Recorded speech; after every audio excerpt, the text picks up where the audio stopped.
అడవుల దీవి ప్రాంతానికి కొత్తగా వచ్చిన SI Baburao ZPH high school మరియు జూనియర్ కాలేజ్ విద్యార్థులకు అవగాహన కల్పించారు.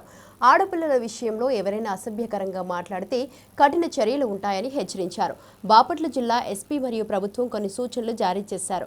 విద్యార్థుల చట్టంపై అవగాహన కలిగి ఉండాలని, ఎలాంటి వ్యసనాలకు బానిస కాకూడదని ప్రోత్సహించారు. ఇంటి నుండి కాలేజీకి వచ్చేటప్పుడు జాగ్రత్తలు తీసుకోవాలని సూచించారు. ఈ కార్యక్రమం విద్యార్థుల్లో చైతన్యం తీసుకురావడమే కాకుండా ఆడపిల్లల భద్రతకు పటిష్టతను అందించడంలో దోహదపడుతుంది. మీద వాళ్ళు మంచి దృక్పథం కలిగి ఉంటారు. మంచి అమ్మాయి, ఈ అమ్మాయి అని చెప్పేసి అంటూ ఉంటారు. మనం అల్లరి చిల్లరగా, లేకపోతే వాళ్ళు ఎగతాలు చేస్తా, వీళ్ళు ఎగతాలు చేస్తా, వాళ్ళు గెలుతూ వీళ్ళు గెలుతూ వాళ్ళని కొట్టుకుంటూ వీళ్ళ కొట్టుకుంటూ పోతూ ఉంటే మన చుట్టుపక్కల ఉండేటటువంటి ప్రజలు కానివ్వండి, ఇంటి పక్కన వాళ్ళు కావని ఏందిరా ఈ అమ్మాయి ఇలాగో అలర్గా తిరుగుతుందని చెప్పేసి వాళ్ళు చెడ్డగా ఆలోచన చేస్తారు. అలాగూ ఉండకుండా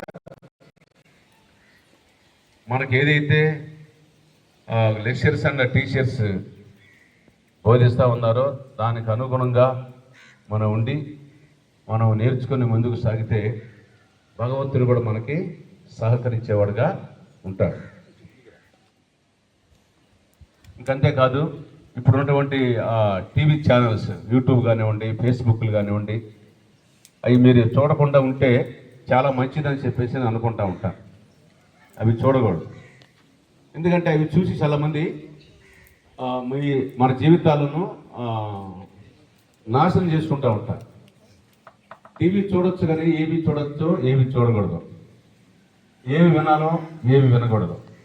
నేను చెప్తున్నాను, నేను సినిమా హాల్లోకి వెళ్ళి 35 సంవత్సరాలు సినిమా చూసి, ఎవరు ఉంటారు సినిమా, ఒక పోలీసు ఆయన ఉండి